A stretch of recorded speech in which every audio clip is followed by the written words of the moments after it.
నీ పాద సన్నిధికి చేరి ఉంటుండగా, కనికర సంపన్నుడవై ఉన్న మా దేవా, నీ బిడలమైన మమ్మలను కనికరించండి, బలపరచండి, ఆశీర్వదించండి. నీ జీవపు వెలుగుతో నింపండి. నీ హృదయాన్ని మాకివ్వండి, మీ మనస్సును మాకివ్వండి. నీ కృపను సమృద్ధిగా మాకు దయచేయమని ప్రార్థన చేస్తున్నాం.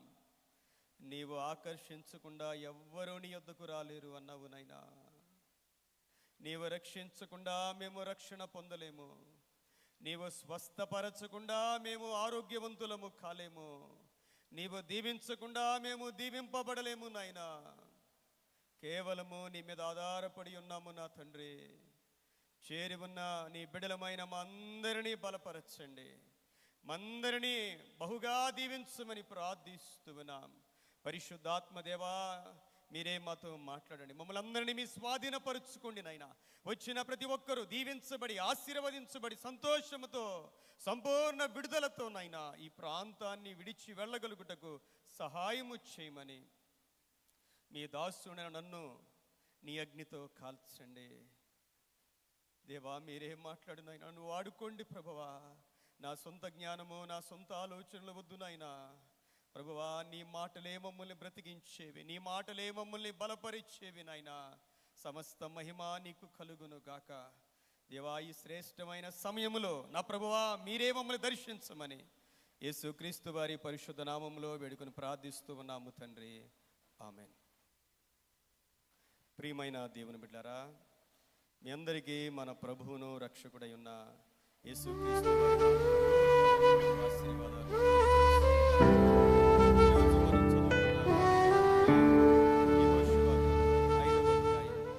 9వ వచనాన్ని ఒకసారి చదువుదాం. యెహోషువ గ్రంథం 5వ అధ్యాయము 9వ వచనాన్ని. అప్పుడు యెహోవా, నేడు నేను ఐగుప్తు అవమానము మీ మీద నుండకుండా దొరలించి వేసి ఉన్నానని యెహోషువతో అనెను. అందుచేత నేటి వరకు ఆ చోటికి గిల్గాలను పేరు. దేవునికి మహిమ కలుగును గాక. దేవాతి దేవుడు యెహోషువ గారితో అంటున్న మాట ఏంటంటే, నేడు నేను ఐగుప్తు అవమానము మీ మీద నుండకుండా దొరలించి వేసి ఉన్నాను. ఇశ్రాయేలు ప్రజలు ఐగుప్తులో 400 సంవత్సరాలు ఉన్నారు. 400 సంవత్సరాలు పైగానే ఉన్నారు. వారు బయలుదేరి 40 సంవత్సరాలైంది. ఐగుప్తు నుండి బయలుదేరి 40 సంవత్సరాలైంది. వారు ఐగుప్తు నుండి బయలుదేరారు. కానీ ఆ ఐగుప్తు యొక్క అవమానం, ఐగుప్తు యొక్క నింద, ఐగుప్తు యొక్క ఆ మనస్సు వారిని వెంబడిస్తూనే ఉంది.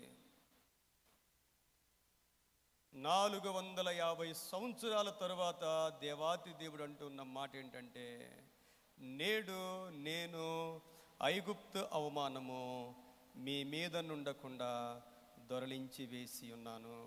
దేవుని బిడ్డలారా, మన జీవితంలో ఏదైనా దేవుడే మనకివ్వాలి. దేవుడు ఇవ్వకుండా మనము ఏది కూడా పొందుకోలేం. రక్షణ కావాలి, విడుదల కావాలి, ఆశీర్వాదం కావాలి, పాపాన్ని జయించాలి, శోధనలు జయించాలి. ఏది కావాలి అన్నా దేవుడు మనకు విడుదలనిస్తే తప్ప మనము విడుదలను పొందలేము. మన శక్తి, మన భక్తి సరిపోదు. మన జీవితాల్లో ఈ రోజున మనం ఈ స్థితిలో ఉన్నామంటే దేవుని కృప. ఇంకా మన జీవితాల్లో కొన్ని బలహీనతలు ఉండి ఉండవచ్చు. వాటి నుండి విడుదల పొందాలి అన్నా దేవుడే మనలో ఒక కార్యము చేయాలి. దేవుడు అంటున్న మాట, నేడు నేను ఐగుప్తు అవమానము మీ మీద నుండకుండా దొరలించి వేసి ఉన్నాను. ఇశ్రాయేలు ప్రజలు యోర్దాను నదిని దాటారు.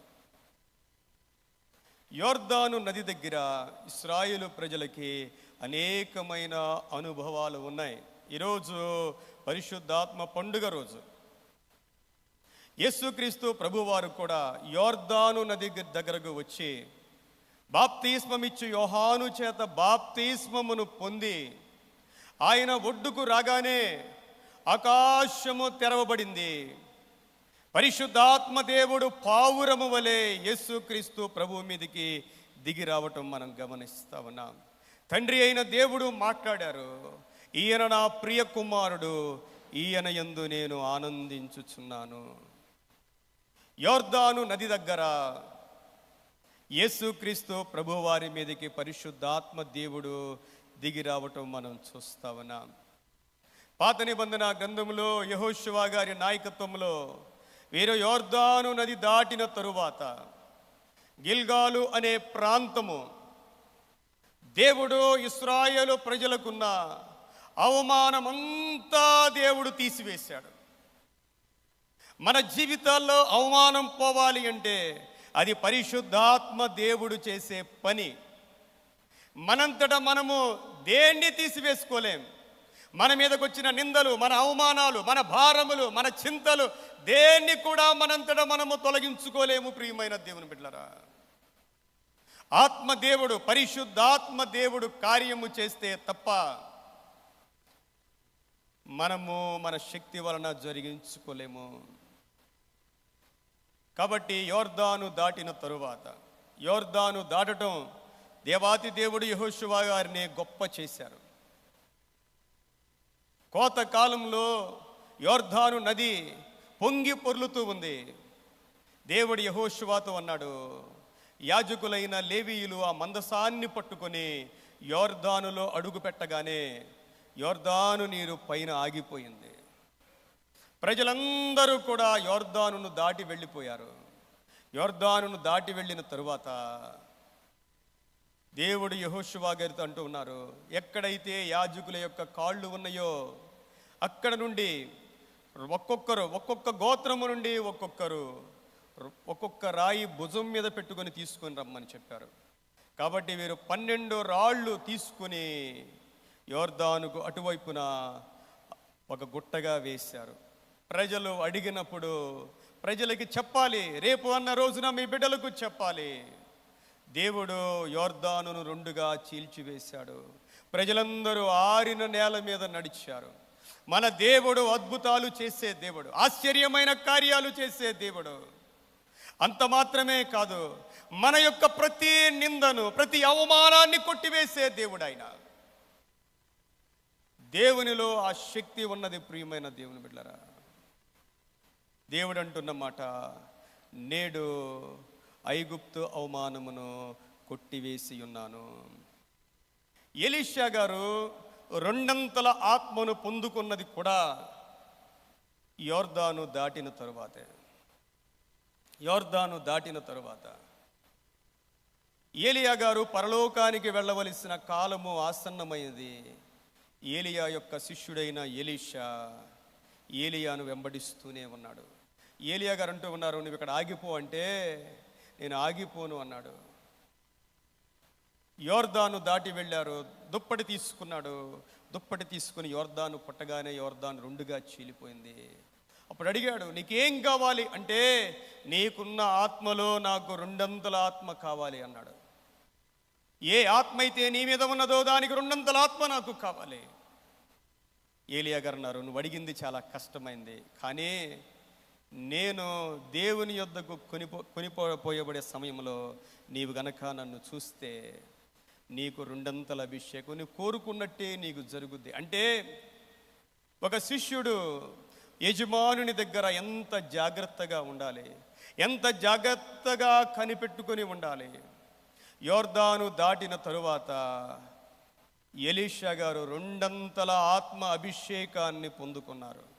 అంత మాత్రమే కాదు, కుష్ఠరోగముతో ఉన్న నయమాను పసిపిల్లల దేహము వలె స్వస్థత పొందుకుంది కూడా యోర్దాను నదిలోనే. ఎంతో ఆశతో సిరియా నుండి వచ్చాడు నయమాను.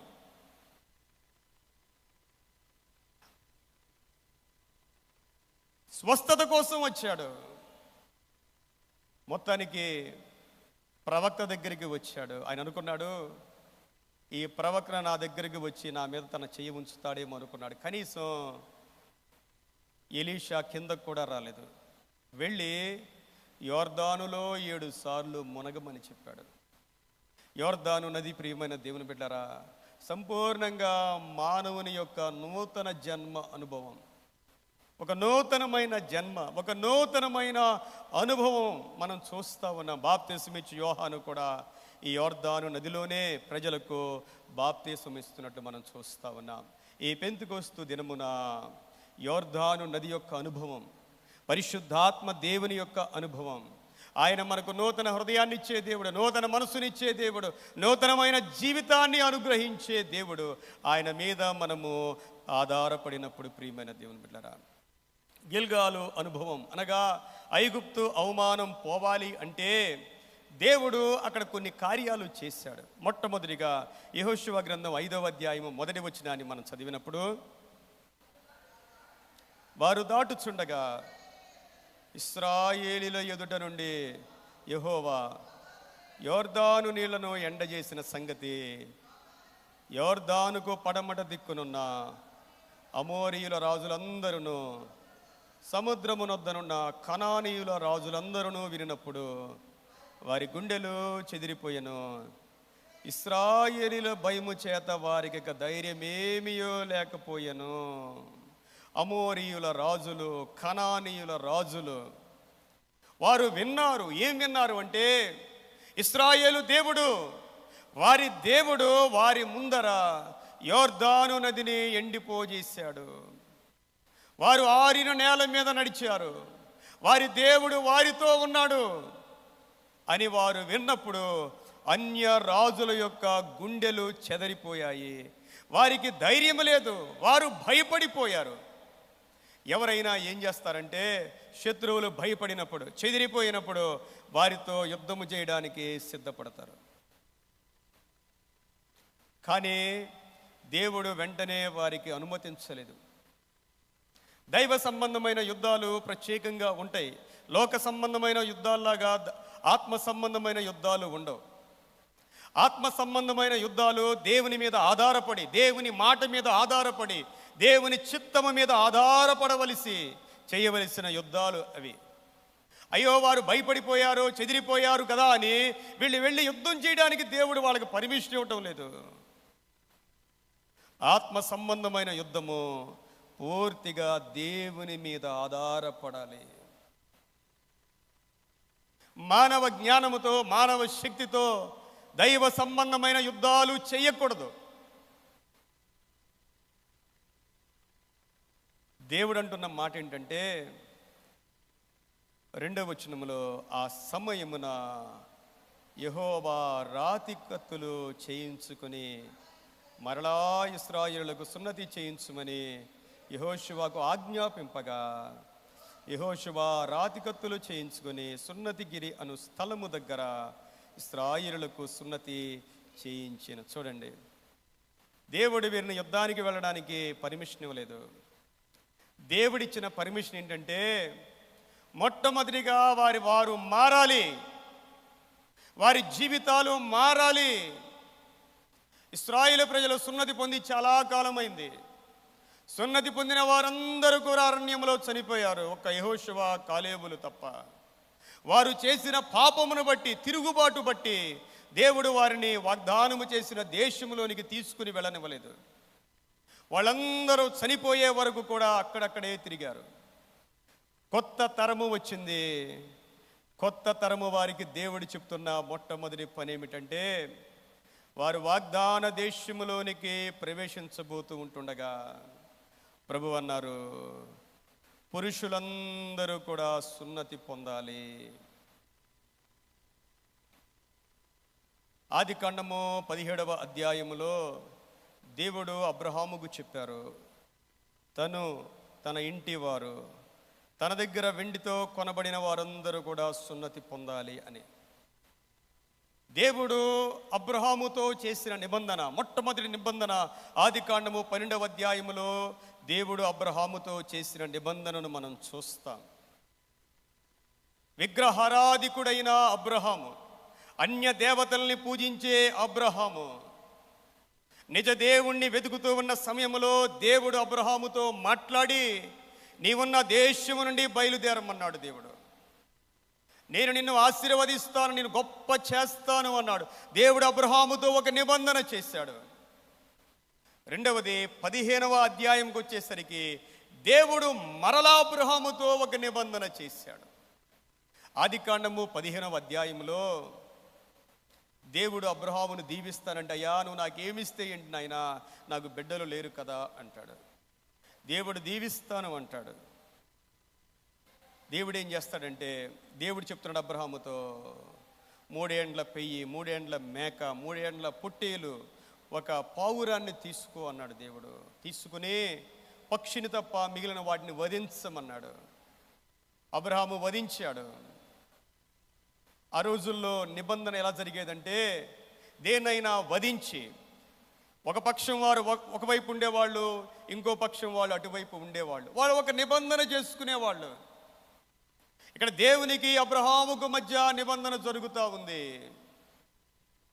ఒక రక్తము చిందించబడింది, రక్తములో నిబంధన జరుగుతూ ఉంది. ఆ రక్తమే యేసుక్రీస్తు ప్రభువు యొక్క రక్తము. ప్రియమైన దేవుని బిడ్డలారా, దేవుడు అబ్రహాముతో నిబంధన చేస్తూ ఉన్నాడు. ఆ తరువాత అబ్రహాముకు నిద్ర వచ్చింది, చీకటయింది, అగ్ని వారి మధ్య నడవటం అబ్రహాము చూస్తూ ఉన్నాడు దర్శనములో. అగ్ని అయి ఉన్న దేవుడు అంటే దేవునికి అబ్రహాముకు మధ్య జరుగుతూ ఉన్న నిబంధన అది. 3వ నిబంధన 17వ అధ్యాయంకి వచ్చేసరికి దేవుడు అంటూ ఉన్నాడు, నీవు నీ ఇంటి వారు నీ దగ్గరకి వెండి చేత కొనబడిన వారందరూ కూడా సున్నతి పొందాలి. ఎందుకు సున్నతి పొందాలి అంటే, దేవుని యొక్క గుర్తు దేవుని బిడ్డల యొక్క శరీరం మీద ఉండాలి. ఈ లోకస్తులు శరీర సుఖము కోసం, శరీర సంబంధమైన సంతోషం కోసం బ్రతుకుతారు. ఎందుకు సున్నతి అంటే, లోకస్తులు దేనికోసం బ్రతుకుతూ ఉన్నారంటే ఈ శరీర సంబంధమైన ఆనందం కోసమే. కానీ దేవుడు ఆయన బిడ్డలైన వారికి సున్నతి ఎందుకంటే, ఆ శరీరాలు దేవుని శరీరాలు అనడానికి గుర్తుగా వారి దేహములో నుండి అతి ప్రాముఖ్యమైన ఒక భాగము కట్ చేయబడాలి. బాహ్య సంబంధమైన గుర్తు దేవుడు అలనాడు ఇశ్రాయేలు ప్రజలకి వేశాడు. దేవుని బిడ్డలైన వారికి మనము దేవుని బిడ్డలము అని దేవుడు మనకు ఒక గుర్తు వేస్తాడు. ప్రియమైన దేవుని బిడ్డలారా, మనందరికీ కూడా దేవుడు ఒక గుర్తు వేస్తాడు. అది మనకు కనపడవచ్చు, కనపడకపోవచ్చు. మనము దేవుని బిడ్డలము అని దేవుని యొక్క ముద్ర మన మీద ఉంటుందండి. దేవుని నమ్మిన ప్రతి ఒక్కరికి కూడా ఆయన ముద్ర మన మీద ఉండటం మనం గమనిస్తూ ఉంటాం. ఇశ్రాయేలు ప్రజలు సున్నతి లేని వారుగా ఉన్నారు. ప్రభు మొట్టమొదటిగా వాగ్దాన దేశము వెళ్ళాలి అంటే వారు సున్నతి పొందాలి అనేది దేవుని యొక్క షరతై ఉన్నది. ప్రియమైన దేవుని బిడ్డలారా, ఇశ్రాయేలు ప్రజలు అలనాడు శరీరమందు వారు సున్నతి దేవుడు ఆజ్ఞాపించాడు. కానీ ఈ రోజుల్లో మనకు హృదయ సంబంధమైన సున్నతి దేవుడు ఆజ్ఞాపించాడు. ద్వితీయోపదేశ కాండంలో 10వ అధ్యాయము 16వ వచనాన్ని చదువుదాం. ద్వితీయోపదేశ కాండము 10వ అధ్యాయము 16వ వచనాన్ని.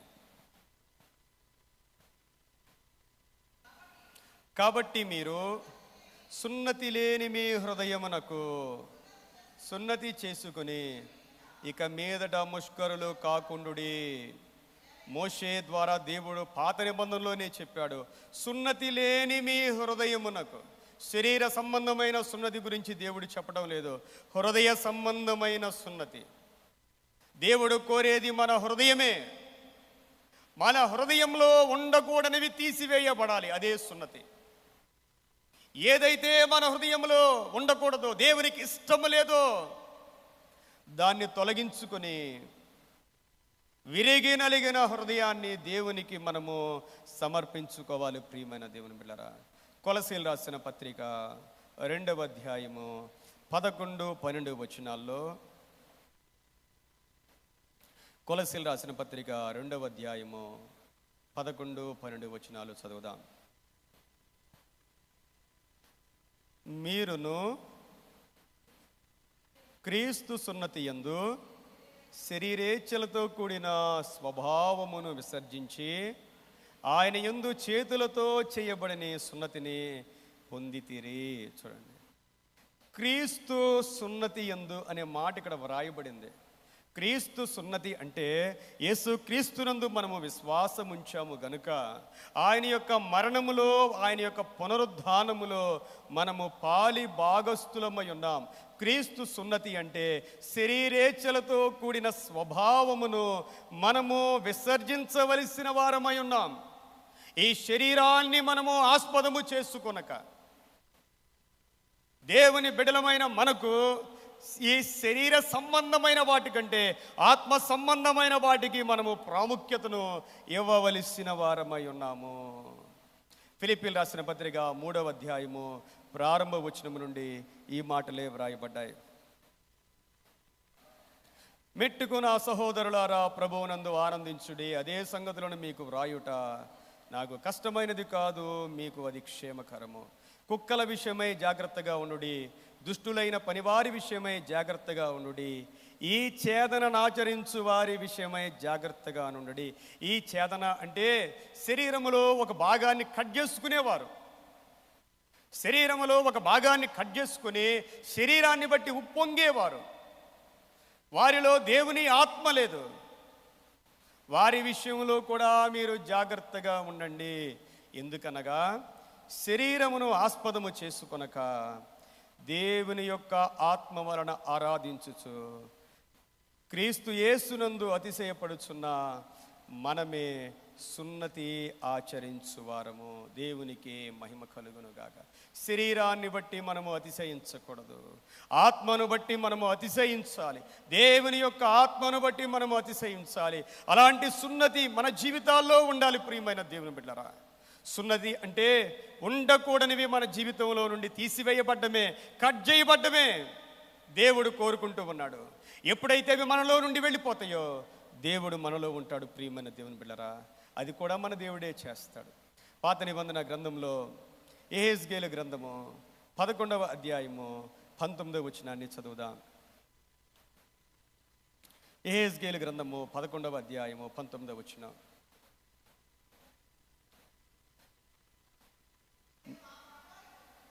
వారు నా కట్టడలను నా విధులను, యెహెజ్కేలు గ్రంథం 11:19, వారు నా కట్టడలను నా విధులను అనుసరించి గైకొనున్నట్లు నేను వారి శరీరములో నుండి రాతి గుండెను తీసివేసి వారికి మాంసపు గుండె,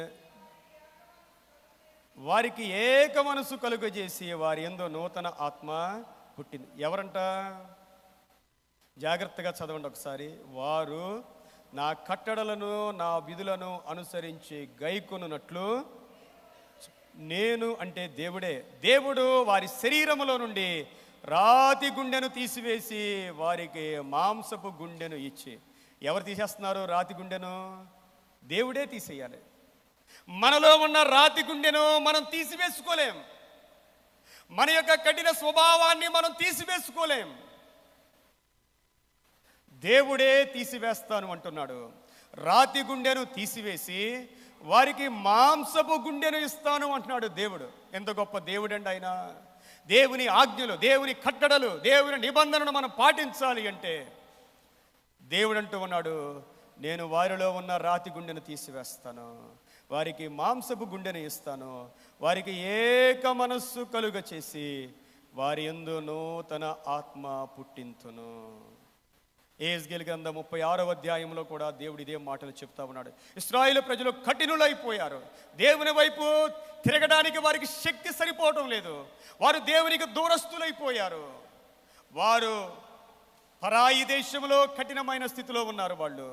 దేవుడు అంటున్నాడు 36వ అధ్యాయము 26వ వచనములో, నూతన హృదయము మీకు ఇచ్చేదను, నూతన స్వభావము మీకు కలుగ చేసేదను, రాతి గుండెను మీలో నుండి తీసివేసి మాంసపు గుండెను మీకు ఇచ్చేదను. ఎవరిస్తానంటున్నారు?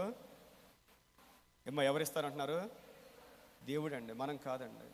మనం కాదు, మన వల్ల కాదండి, మన వల్ల కాదు. ప్రియమైన దేవుని బిడ్డలారా, దేవుడు అన్నాడు నేను ఇస్తాను అంటున్నాడు. ఆయన మాంసపు గుండెనిస్తాను, నూతన మనస్సునిస్తాను, నూతన జీవితాన్ని ఇస్తాను.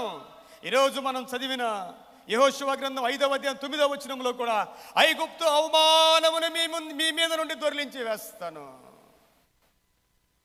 దేవుడే దొర్లించి వేయాలి, మన వలన కాదు. ప్రియమైన దేవుని బిడ్డలారా, దేవుని యొక్క వాగ్దానాలు మనం నమ్మినప్పుడు ఆ వాగ్దానాలు మన జీవితంలో కూడా మనం అనుభవించగలుగుతాము. దేవుని వాగ్దానాలు మనం నమ్మాలి. మనం దేవుని వాక్యం చదువుతున్నప్పుడు, దేవుని వాక్యం వింటూ ఉన్నప్పుడు దేవుడు మనల్ని ప్రేరేపిస్తూ ఉంటాడు, ఈ వాగ్దానము నా కోసమే అని. ఈ వాగ్దానము నా కోసమే అన్నప్పుడు ఖచ్చితంగా ఆ రోజు నుండి ఆ వాగ్దానము వారి జీవితంలో నెరవేరిపోద్దండి. మనం ఏదైనా వాక్యం విన్నప్పుడు, వాక్యం చదివినప్పుడు దేవుడు మనల్ని ప్రేరేపిస్తూ ఉంటాడు.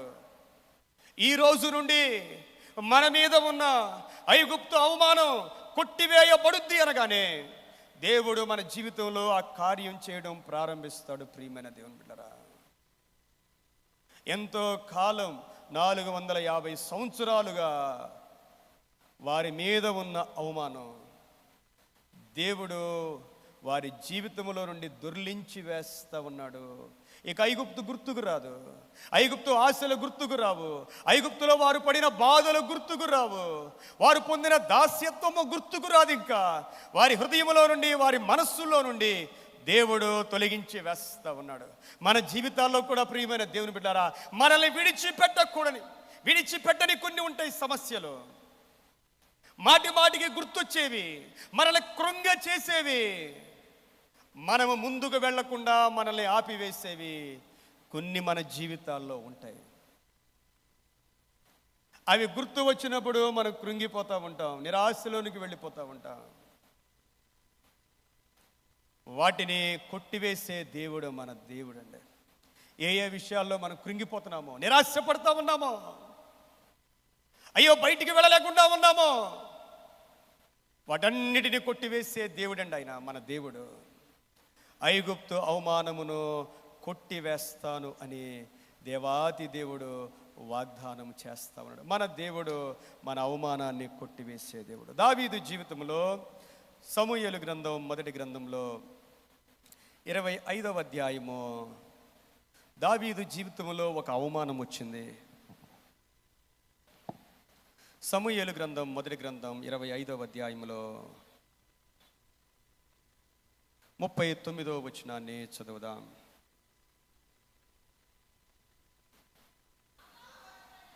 నాబాలు చనిపోయినని దావీదు విని,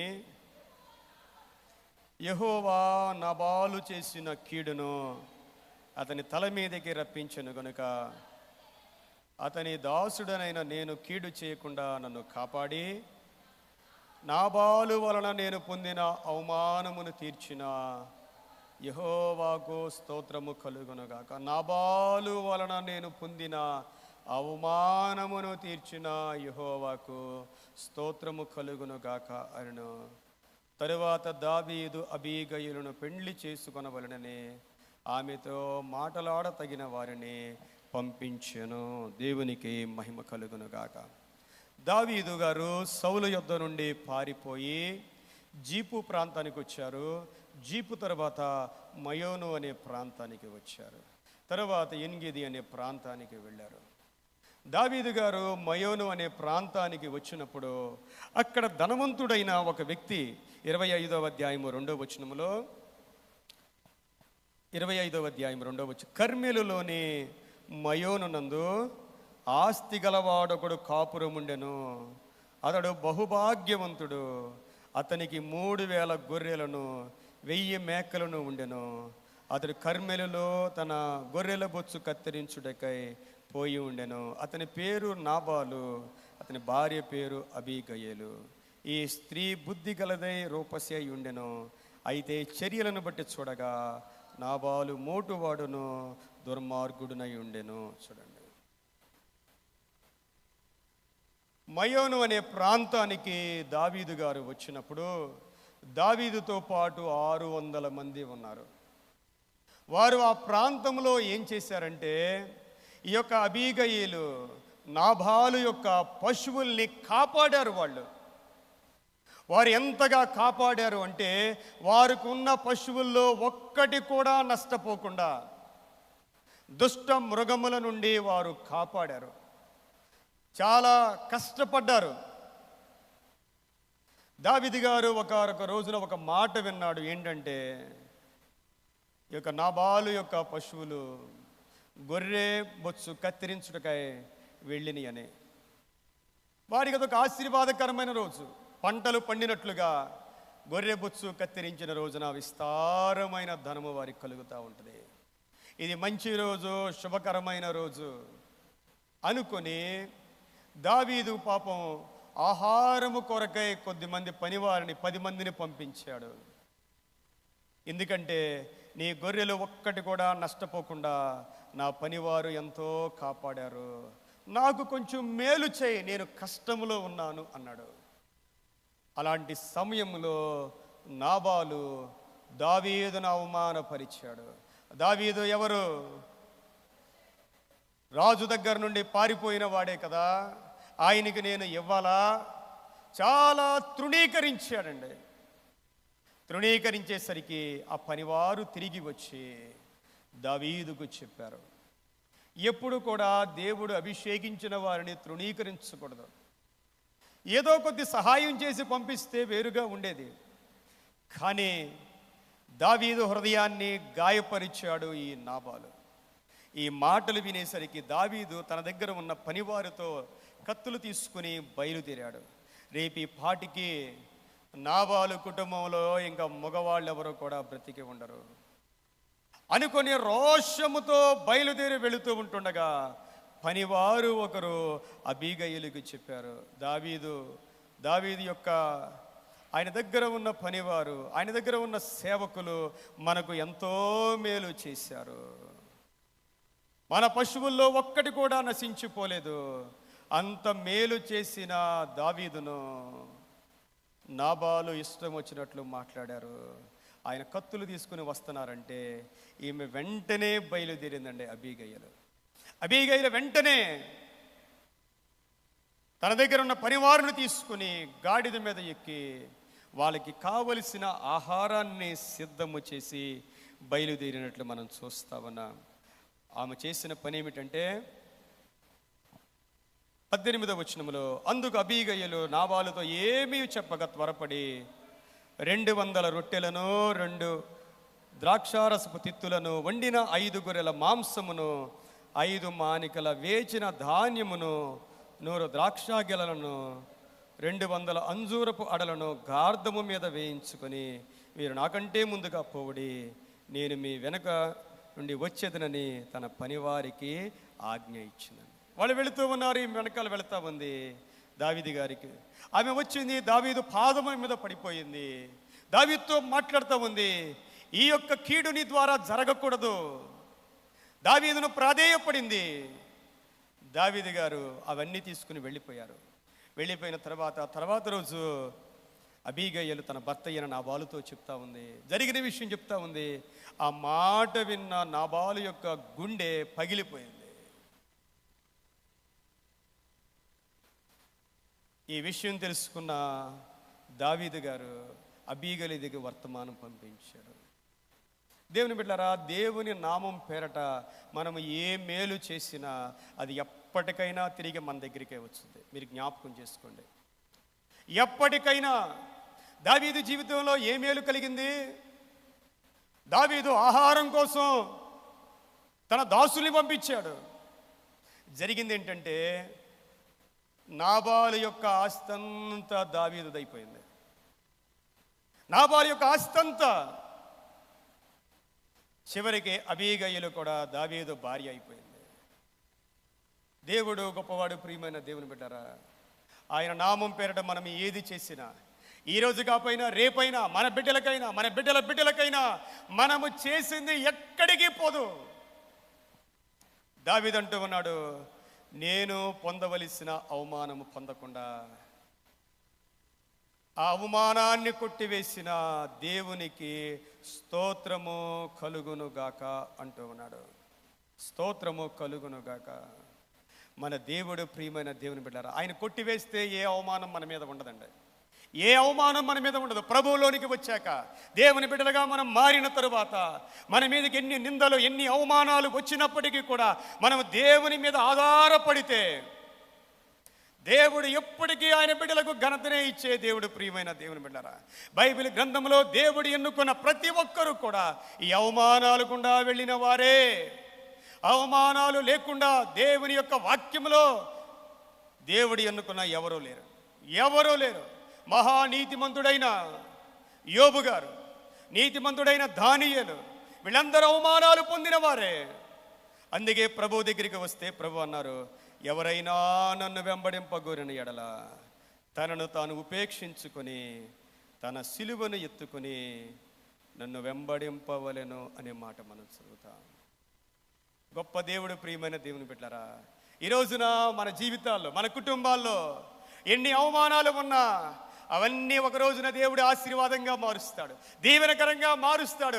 అవన్నీ దేవుడు ఒక్కొక్క మెట్టుగా మనల్ని ఉన్నత స్థితిలోనికి నడిపించే గొప్ప దేవుడై ఉన్నాడు. ప్రియమైన దేవుని బిడ్డలారా, మన జీవితంలో అవమానాలు ఎందుకు కలుగుతాయో బైబిల్లో కొన్ని మాటలు ఉన్నాయి. సమయాన్ని బట్టి కొన్ని మాటలు మీకు తెలియజేస్తాను. సామెతల గ్రంథం 11వ అధ్యాయంలో 2వ వచనాన్ని మనం చదివినప్పుడు, సామెతల గ్రంథం 11వ అధ్యాయము 2వ వచనం, అహంకారము వెంబడి అవమానము వచ్చును. Pride goes before destruction. ఎప్పటికీ మన జీవితంలో అహంకారము, గర్వము రాకుండా చూసుకోవాలి. ఏమీ లేనప్పుడు ఎలా ఉంటామో, దేవుడు మనల్ని దీవించిన తర్వాత ఇంకా మనము వినయముగా ఉండాలి. ప్రియమైన దేవుని బిడ్డలారా, ఎప్పటికీ గర్వపు మాటలు మన హృదయంలోనికి రానియకూడదు.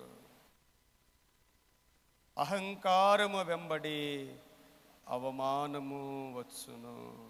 సామెతలు 14:34లో, సామెతలు 14:34 చదువుదాం. నీతి జనములు ఘనతకెక్కుటకు కారణము, పాపము ప్రజలకు అవమానము తెచ్చును. మన పాపాలు ప్రభు సన్నిధిలో మనం ఒప్పుకుని ఆయన ద్వారా మనము క్షమాపణ పొందాలి. పాపము వలన ప్రజలకు అవమానం వస్తుంది అనే సంగతిని మనము జ్ఞాపకం చేసుకోవాలి. సామెతల గ్రంథం 9వ అధ్యాయము 7వ వచనములో, సామెతల గ్రంథం 9వ అధ్యాయము 7వ వచనాన్ని చదువుదాం. అపహాసకులకు బుద్ధి చెప్పువాడు తనకే నింద తెచ్చుకొనును, భక్తిహీనులను గద్దించువానికి. భక్తిహీనుల్ని మనం గద్దించకూడదండి. ఎప్పుడైతే భక్తి లేని వారిని, దేవుణ్ణి దూషించేవారిని మనం గద్దిస్తామో వారి ద్వారా అవమానము కలుగుద్ది అనే మాట మనం చూస్తూ ఉన్నాం. సామెతల గ్రంథం 13వ అధ్యాయము 18వ వచనాన్ని చదువుదాం. సామెతలు 13:18లో, శిక్షను ఉపేక్షించు వానికి అవమాన దారిద్ర్యతలు ప్రాప్తించు. దేవుడు మనల్ని శిక్షిస్తూ ఉన్నప్పుడు ఆ శిక్షల్ని మనం తృణీకరించకూడదు. మన జీవితంలో కష్టాలు కలుగుతూ ఉన్నప్పుడు, బాధలు కలుగుతూ ఉన్నప్పుడు మనల్ని మనం పరిశీలన చేసుకోవాలి. ఎందుకో ఈ శిక్షలు కలుగుతున్నాయి అని వాటిని మనము ఉపేక్షించకూడదు. ప్రియమైన దేవుని బిడ్డలారా, మరొక ప్రాముఖ్యమైన సంగతి సామెతల గ్రంథం 25వ అధ్యాయము 9వ వచనం చదువుదాం. ఈ మాట చాలా ప్రాముఖ్యమైనది. ప్రియమైన దేవుని బిడ్డలారా, సామెతల గ్రంథం 25వ అధ్యాయము 9వ వచనములో, నీ పొరుగువానితో నీవు వ్యాజ్యమాడవచ్చును కానీ పరుని గుట్టు. చూడండి, మనం ఎవరితోనన్నా స్నేహం చేసామనుకోండి, మనం ఎవరితోనో స్నేహం చేసాం, మనం కలిసి ఉన్నాం, కొద్ది కాలం బాగానే ఉంది. స్నేహం చేయటం అంటే ఎలా ఉంటుంది? మనయన్నీ వాళ్ళకి చెప్తారు, వాళ్ళన్నీ మనకి చెప్తారు. అదే కదండి స్నేహం అంటే. మన సంతోషాలు, మన కష్టాలు, మన బాధలన్నీ షేర్ చేసుకుంటాం మనం. ఎప్పుడైనా తేడా వచ్చిందనుకోండి, ఇద్దరు మనుషుల్లో తేడా వస్తే ఎలా ఉండాలి? చూడండి, ఇక్కడ రాయబడిన మాట, నీ పొరుగువానితో నీవు వ్యాజ్యం ఆడవచ్చును కానీ ఏం చేయకూడదంట? అందరూ చదవండి ఒకసారి. ఏం చేయకూడదు? పరుని గుట్టు. ఈ మాటలు చదువుతూ ఉంటే బయటకు భయం కలుగుతూ ఉంటుందండి. భయం కలుగుతుంది. కొంతమంది ఏం చేస్తారండి, ఇదే పని, ఇంకా స్నేహంగా ఉన్నసేపు బాగానే ఉంటుందండి, తేడా వచ్చినప్పుడు అందరికీ చెప్పుకుంటూ వెళ్ళిపోతారు. ఈయనలాగా ఆమెలాగా ఈయనలాగా. ఇవన్నీ ఉన్నాయి లేని ప్రియమైన దేవుని బిడ్డలారా, ఇలాంటి వ్యక్తులతో స్నేహం చేయకూడదు. దేవుని వాక్యం చెప్పేది అదే.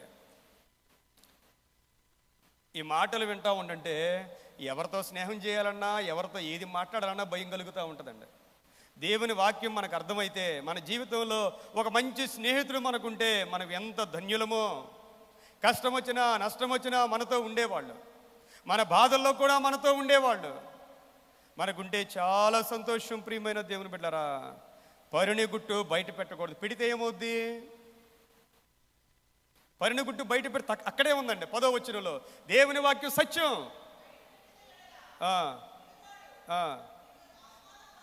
బయట పెట్టిన ఎడల వినువాడు నిన్ను అవమానపరుచునేమో, అందువలన నీకు కలిగిన అపకీర్తి ఎన్నటికి పోకుండును.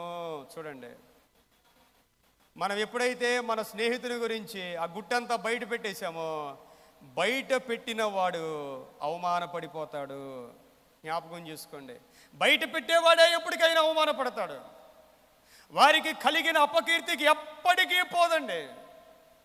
అందువల్ల మనం చాలా జాగ్రత్తగా ఉండాలి, చాలా జాగ్రత్తగా ఉండాలి. ప్రియమైన దేవుని బిడ్డలారా, మనం ఎవరితో స్నేహం చేస్తున్నామో వారి గుట్టు వారితో మనకు పడకపోయినా, వారికి మనకి రిలేషన్ చెడిపోయినా, వారి గుట్టు బయట పెట్టకూడదు, వారిని అవమానపరచకూడదు అని దేవుని యొక్క వాక్యము సెలవిస్తూ ఉంది.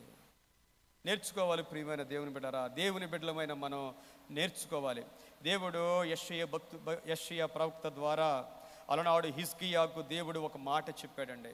హిజ్కియాకు మీదకి శత్రువులు వచ్చినప్పుడు, అష్షూరు రాజు వచ్చినప్పుడు, ఇశ్రాయేలు వచ్చినప్పుడు, సిరియా రాజు వచ్చినప్పుడు, వారితో యుద్ధము చేయడానికి వచ్చినప్పుడు 30వ అధ్యాయము యెషయా గ్రంథం 3వ వచనాన్ని చదువుదాం. యెషయా గ్రంథం 30వ అధ్యాయము 3వ వచనం. ఫరో వలన కలుగు బలము మీకు అవమానకరమగును, ఐగుప్తు నేడిన శరణు జొచ్చు వలన సిగ్గు కలుగును. మన శ్రమల్లో ప్రియమైన దేవుని బిడ్డరా, మనుషుల మీద మనం ఆధారపడకూడదండి. ఎప్పటికీ మనుషుల మీద మనము ఆధారపడకూడదు, దేవుని మీదే మనం ఆధారపడాలి.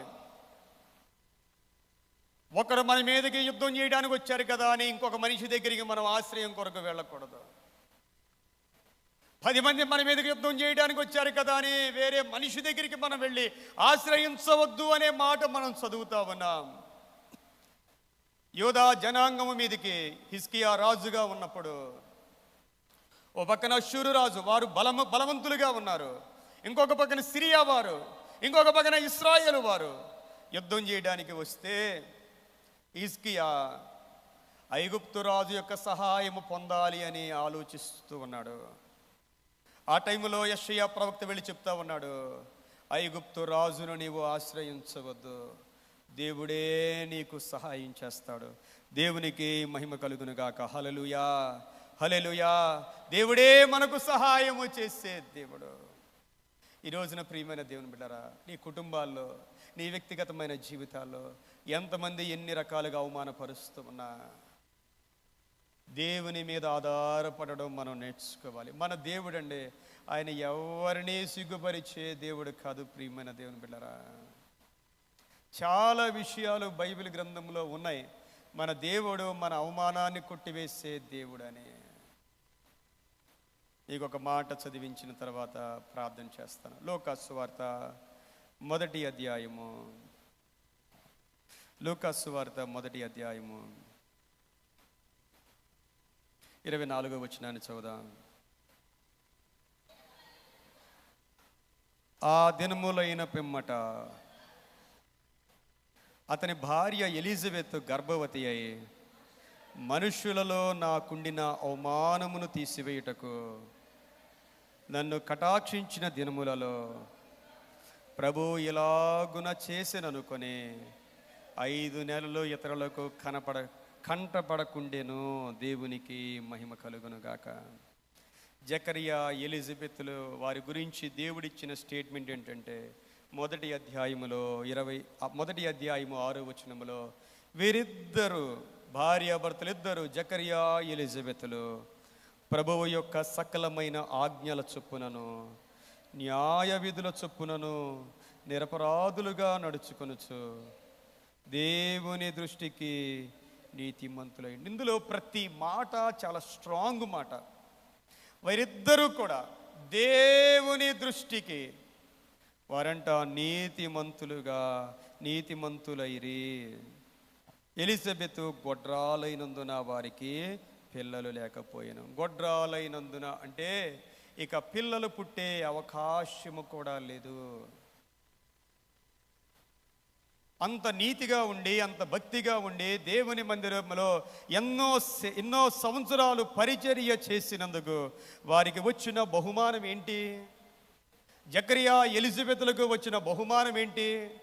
ఇంతకాలం దేవుని మందిరములో వారు వారి యొక్క క్రమము తరగతి చొప్పున దేవుని మందిరములో యాజకత్వం చేస్తూ ఉన్నందుకు వారు పొందుకున్నది ఆమె గొడ్రాలు. ఒక అవమానం. దేవుని ద్వారా దేవుడు వారికి బిడ్డలు ఇవ్వలేదు. అవమానం. ఎన్ని సంవత్సరాలు భరించింది ఆమె? వారిద్దరూ బహుకాలము గడిచిన వృద్ధులైరే. దేవుని బిడ్డలారా, దేవుడు కటాక్షించే కాలం ఉంటుంది, దేవుడు దీవించే కాలం ఉంటుంది, దేవుడు హెచ్చించే కాలం ఉంటుంది, మన అవమానాలన్నీ కొట్టివేసే ఒక కాలం ఉంటుంది, దేవుడు మనల్ని అందరికన్నా ఎత్తైన స్థితిలో ఉంచే ఒక కాలం ఉంటుంది. వారిద్దరూ కూడా అలాగుననే నిరపరాధులుగా దేవుని సన్నిధిలో కొనసాగారు. ఎంత ధన్యత ప్రియమైన దేవుని బిడ్డలారా. ఒక సమయం రానే వచ్చింది. అంతకాలం ఎవరు ఓపిక పట్టగలరు? అన్ని సంవత్సరాలు ఎవరు ఓపిక పట్టగలరు?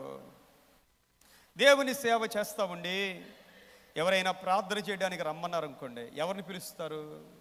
సామాన్యంగా పిల్లలు ఉన్న వారిని పిలుస్తారు. కొంతమంది మరి మొహం మీద అవమానపరిచే వాళ్ళు ఉంటారండి, సులకనగా మాట్లాడతారు. దేవుడు కొంతకాలం వారికి బిడ్డలు, కొంతకాలం కాదు, వారు బహువృద్ధులైపోయే వరకు కూడా దేవుడు వారిని కటాక్షించలేదు. ఎన్ని అవమానాలు! ఓ పాస్టర్ గారిని పిలవకుండా పక్కనున్న పాస్టర్ గారిని పిలిస్తే ఆ కృంగిపోయి ఉంటారు చాలాసార్లు. వాళ్ళు వెళ్ళాలి, కొన్నిసార్లు దేవుడు నడిపించే మార్గం గుండా వెళ్ళాలి. ప్రియమైన దేవుని బిడ్డలారా, ఆయన ఏ మార్గం గుండా వాళ్ళు నడిపిస్తే మనం ఆ మార్గం గుండా వెళ్ళవలసిందే. దేవుని ఒక్కసారి ఆ నాగటి మీద మన చెయ్యి వేశాక ఆయన ఎటు నడిపిస్తే అటు వెళ్ళాల్సిందే. అవమానాలు ఉన్నాయా? తట్టుకోవలసిందే. దెబ్బలున్నాయా? తట్టుకోవలసిందే. వెను తిరిగి చూడడానికి లేదు. దేవుడు దర్శించాడు. దేవుని దూత వచ్చి మాట్లాడడం జకరియా గారితో, జకరియా, నీ భార్య త్వరలో నీకు కుమారుని కనబోతా ఉంది, దేవునికి మహిమ కలుగునుగాక. ఆమె గర్భవతి అయ్యింది. ఆమె అంటా ఉంది, నా ప్రజల మధ్యలో నా యొక్క అవమానాన్ని నా దేవుడు కొట్టివేశాడు. ఆమె చేసిన పని ఏంటంటే 5 నెలలు ఎవరికి కనపడకుండా ఆమె ఒంటరిగా ఉంది. ప్రియమైన దేవుని బిడ్డలారా, దేవునితో గడిపింది. దేవుడు ఆశీర్వదించే సమయం ఉన్నది. ఈ రోజున ప్రియమైన దేవుని బిడ్డలారా, దేవుడిస్తున్న వాగ్దానం మన మీద ఉన్న ప్రతి అవమానాన్ని దొర్లించి వేస్తా ఉన్నాడు. మన దేవుడు ప్రతి అవమానాన్ని దేవుడు దొర్లించి వేస్తా ఉన్నాడు. మనం దేనికి భయపడవలసిన పని లేదు. ప్రభువు దగ్గరికి వచ్చాక అన్నీ ఆయనే చూసుకుంటాడు. ప్రభు అన్నాడు, నేడు ఐగుప్తు అవమానమును మీ మీద నుండకుండా నేను దొర్లించి వేస్తా ఉన్నాను. అది ఆయన బాధ్యత. ప్రియమైన దేవుని బిడ్డలారా, మన బాధ్యత కాదు, మన వల్ల కాదు. మనం నీతిమంతులమని 10 మందికి చెప్పుకోవలసిన పని లేదు. మనం ఇలాంటి వారమని 10 మందికి మనం చెప్పుకోవలసిన పని లేదు. అది దేవుడు చేసే పని. ఆయన అవమానాన్ని కొట్టివేసి ఘనతతో నింపే దేవుడై ఉన్నాడు. కళ్ళు మూసుకుందాం, చిన్న ప్రార్థన చేద్దాం. దేవుడు ఈ వాగ్దానాన్ని మనందరి జీవితంలో ఈరోజు నెరవేర్చునుగాక. మన జీవితాల్లో ఎలాంటి అవమానాలు ఉన్నాయో మన బిడ్డల ద్వారా, లేకపోతే మన యొక్క ఆరోగ్య పరిస్థితులను బట్టి, ఏ పరిస్థితిని బట్టి అయినా సరే, వివాహం కావట్లేదనో, బిడ్డలు లేరనో, ఆర్థిక పరిస్థితులు బాగాలేదనో, లేకపోతే నీవు దేవుని ద్వారా దీవించబడుతూ ఉంటుండగా వచ్చిన శోధనలు కావచ్చు, వేదనలు కావచ్చు, ఏదైనా కావచ్చు, ఐగుప్తు అనే అవమానాన్ని దొర్లించి వేస్తూ ఉన్న దేవుడు, అదే దేవుడు ఈరోజు మన జీవితంలో ఆ ఆశీర్వాదాన్ని, వాగ్దానాన్ని నెరవేర్చునుగాక. పరమ తండ్రి, నీకు వందనాలు చెల్లిస్తావున్నా. నీ బిడ్డలము నాయనా నీ మీద ఆధారపడి ఉన్నాం ప్రభా. మా జీవితాల్లో ఏ బలహీనతలు ఉన్నాయో, ఏ అవమానాలు ఉన్నాయో, ఏ నిందలు ఉన్నావో, వేటిని మేము మొయ్యలేకపోతూ ఉన్నామో, వేటి వలన మేము కృంగిపోతూ ఉన్నామో, నిరాశలోనికి వెళ్ళిపోతూ ఉన్నామో, యేసయ్యా ఈ రోజున మీ నామమును బట్టి వాటిని కొట్టివేయమని, మా మీద నుండి దొర్లించి వేసే దేవుడమని మేము నమ్ముచ్చు ఉన్నాము నాయనా. ఇది కేవలము పరిశుద్ధాత్మ దేవుని కార్యమని మేము నమ్ముచ్చు ఉన్నాము నా తండ్రి. ఈ వాక్యం విన్న మందరి జీవితాల్లో దేవా, ఏ అవమానాలు, ఏ నిందలు, ఏ భారమున్న తొలగిపోయి మీ ఆశీర్వాదం, మీ